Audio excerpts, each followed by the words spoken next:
So back on Wednesday,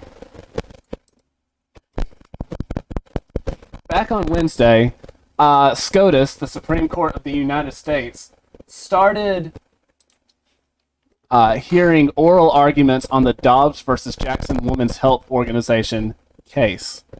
Now, if you don't know what this is, it is a case on a law coming from Mississippi known as the Gestational Age Act, and its main sticking point is that it restricts killing your kid after the 15th week of pregnancy, which is in direct defiance to Roe v. Wade, which puts the limit at the age of viability somewhere around 20 to 24 weeks. Although it must be said that viability keeps creeping back earlier and earlier, currently sitting the record at 21 weeks and 5 days. Now, in general, this is a terrible yardstick to decide when life begins, because this isn't what it's testing. So full disclosure, I started writing the script the day that the first day it started and kind of built onto it just a little bit from that. So there's some weird pacing in it. Yeah, that's why. Marcus, have you followed this case at all? I've watched it some as you wrote it here in the show notes, but man, I've been we've been doing work. I just go to work, come home, shower, and sleep. Yeah, I know you've been busy. So first off, let's say arguments from day one solidly went in the pro-life favor. We learned some things we probably knew, stuff that, like, Justice Sotomayor is a activist, because she makes some really bad arguments here. I'm not gonna lie, it's bad. Just for y'all, I went and looked up the entire transcript from the first day. It's 125 pages, and it is worth reading some. So, first nonsensical thing from page 22, lines 4 through 6, because I am that on it. Justice Sotomayor makes this claim: Counsel, there's so much that's not in the Constitution, including the fact that we have the last word. Okay. So, I don't know if you've read the Constitution. I looked it up just to make sure that what she said was accurate. It was not, mostly. So, she's right on the fact that it doesn't explicitly say those words, or very nearly exactly say them. What Article 3, Section 1 of the Constitution does say is this: the judicial power of the United States shall be vested in one Supreme Court, and in such inferior courts as the Congress may have time to time ordain and establish. Does that not sound like the framers intended for the Supreme Court to be the end-all, be-all when it came to the Constitution, right? Yeah, in a sense. I mean, once you reach the Supreme Court, you got the tippy top. Ain't nobody else to appeal to. Yeah, I mean, sure, it doesn't give them the final word per se, but literally 3 seconds of thought and the knowledge of the words supreme and inferior showed that the framers pretty implicitly meant for the Supreme Court to have the final say on constitutional matters. That implication can be directly derived from the wordage and context of the line, i.e. judicial powers. So, honestly, how do you get on the Supreme Court if like, this is what you say? I get what she's getting at, and we'll get to what she's getting at in a minute, but I mean, just that alone, and it is a little out of context, but not much. You there? Yeah, yeah, I'm here. Okay. I just didn't know if you had anything to say on that. So what she said... No, you got nothing? No, I'm just listening at this point. So I did do a little bit of research on this. Now, the point that she's really trying to drive home, and this comes from lines 11 through 18 of that same page, and she says, and yet what the court did was reason from the structure of the Constitution that that's what was intended. And here, in Casey and in Roe, the court said that there is inherent in our structure that there are certain personal decisions that belong to individuals and the states can't intrude on them.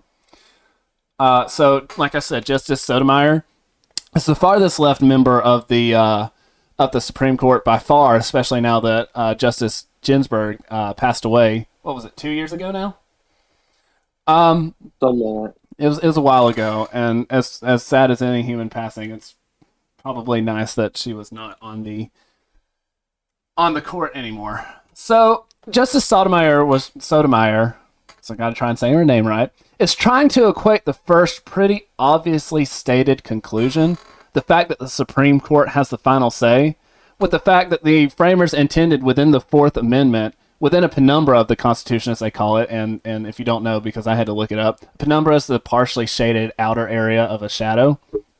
Legally, it means something that a text is alluding to. Did you know that? No, I did not. Yeah, I had to look that up a while ago.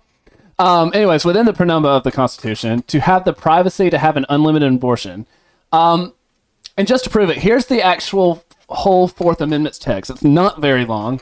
Anybody who is willing to can go look it up. And it says, the rights of the people to be secured in their persons, houses, papers, and effects against unreasonable search and seizures shall not be violated, and no warrant shall issue upon probable cause, supported by oath or affirmation, and particularly describing the place to be searched and the person or things to be seized. Where is the abortion alluded to? Where is even medical procedures in general alluded to? Like, yes, there should be some privacy when it comes to medicine, and the Constitution, if you read the whole thing, does point to specific points of privacy. But how can you take all of these explicit private mandates and somehow try to build a case as to allow abortion under that? I mean, how does those expressly limited issues of privacy, how does that build a case to take the baby's life and liberty?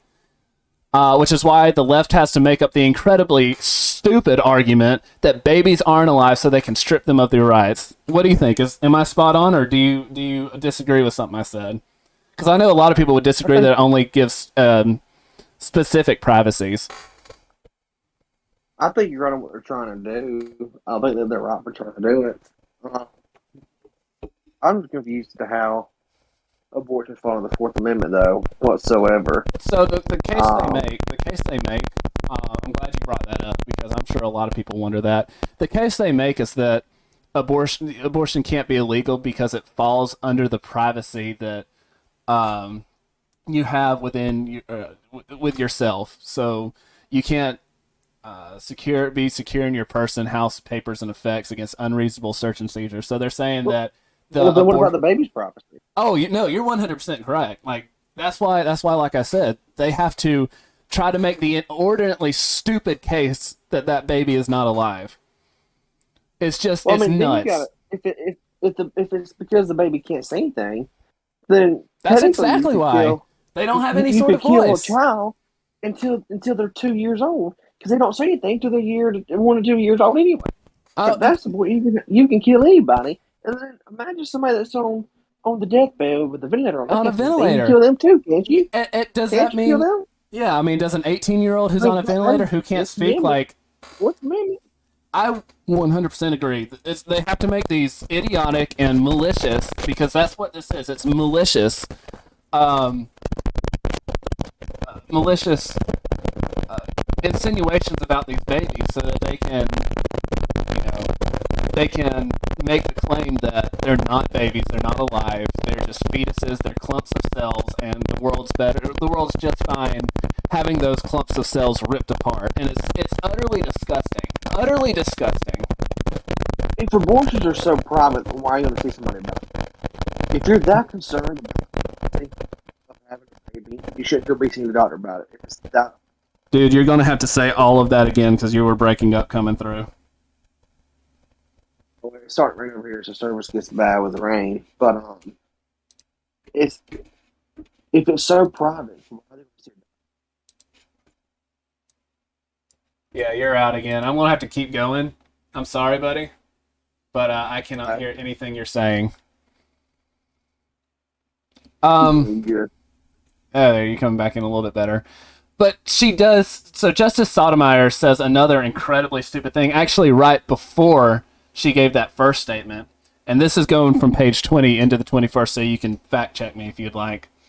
Says virtually every state defines a brain death as death, yet the official subject the official literature is filled with episodes of people who are completely and utterly brain dead responding to stimuli.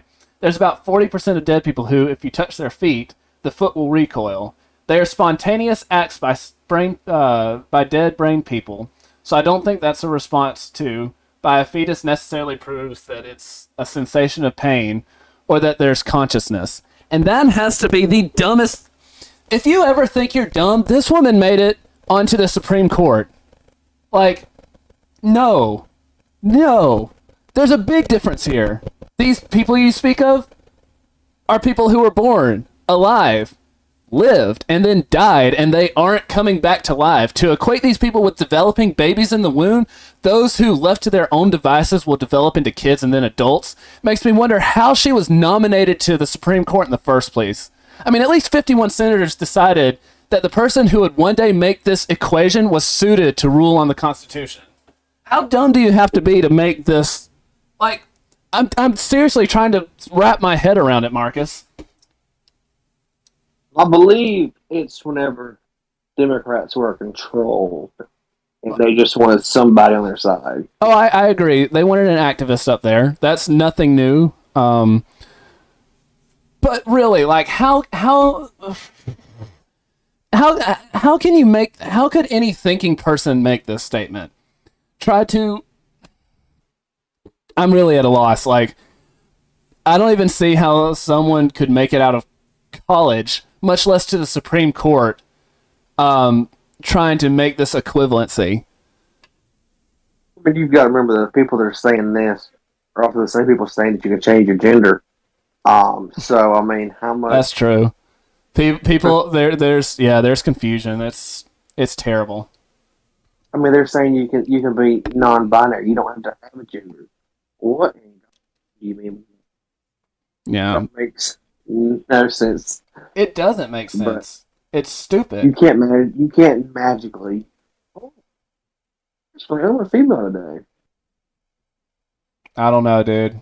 I do not know. Yeah, baby. Moving on, because again, I can barely hear you, and I'm sorry to anyone who's listening. Usually we don't have this issue, but the rain is anyway. I'm sorry, but again, I ask, if they aren't alive at conception, where are they alive? Is it when they have a heartbeat? Is it when they can feel pain? Is it when they've passed through the vaginal canal? The answer is none of those. They're alive at conception. You have a cell that has a full human a genome and amount of DNA to make a human. How is that not alive? But whatever. So real quickly, I want to break down the two main arguments for this case. It's a quick and dirty breakdown. You can read the full transcripts for yourself. Just Google it. So the dirty breakdown is as goes. Pro Kill Your Baby side makes the claim that this is settled law, and that while this is settled law is correct, and that by overturning it will, quote, propel women backwards. Pro-life side is simply, this case is too big for 9 people to decide, has no direct reference in the Constitution, and as such should revert back to the 10th Amendment, which is the powers not delegated to the United States by the Constitution nor prohibited by it to the states are reserved to the states respectively. And I gotta say that making the case that this is settled law is just absolutely idiotic. Back when Roe v. Wade was made, it was not people still talk about the opinions on that as being garbage. And the science has propelled immensely in the past 50 years. Marcus, you wanna hone in on any of this? I mean, the Constitution once said that women couldn't vote, or that a black American was only 3/5 of a person. So, I mean, is that sound now, too, or can we not change that? So, Marcus, I hate to tell you, but that's a terrible, terrible thing. Just because the fact that the 14th Amendment exists, and it kind of... Yeah, I know. It kind of negated those within the text of the Constitution. That's what I'm saying. If you can negate laws and cases with other laws and other cases. Oh, the I argument get you. This is already settled is beyond me, because something that's been settled in the past has already had new laws, new cases to overturn that. I get you. Nothing's ever truly settled when it comes to law and cases, because it changes it changes every day, and it can change any day, any year, any given time. I get what you're saying. And the nice thing about this, it's actually not codified into any amendment. There is no right to abortion. As Clarence Thomas, I'm sorry, brain fart there, asked in his questioning, he said, where is the right to an abortion within the Constitution? It's not there. It's not in any amendment. You have to make it up out of thin air as best you can, and he's 100% right. It's not there. Which is why it should be very easy to overturn this terrible piece of judicial history.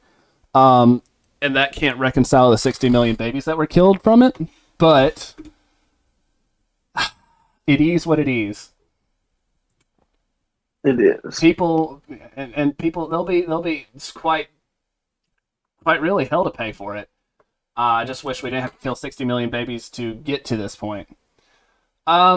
And that goes to one other thing about this case. It's that this is not going to be quite as big of a win as people think it will be. If Mississippi gets to keep their law in the books, all it means is that states can make their own abortion laws. So, like, in 20 to 23 states, roughly, as soon as this gets through the Supreme Court, they'll go on the books with laws banning abortion, which is fantastic, wonderful. We need more of it.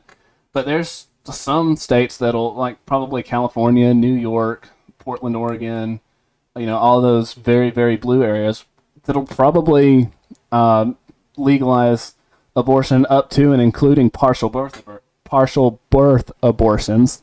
That's a tough word to say. A tough phrase. And so, I mean, it's going to, in a lot of places in America, it's going to get even bloodier. Now, granted, 23 states not allowing abortions is a great thing and is a great win. But, yeah, we need to keep pushing and fighting because people think this is the end all be all, and it is not.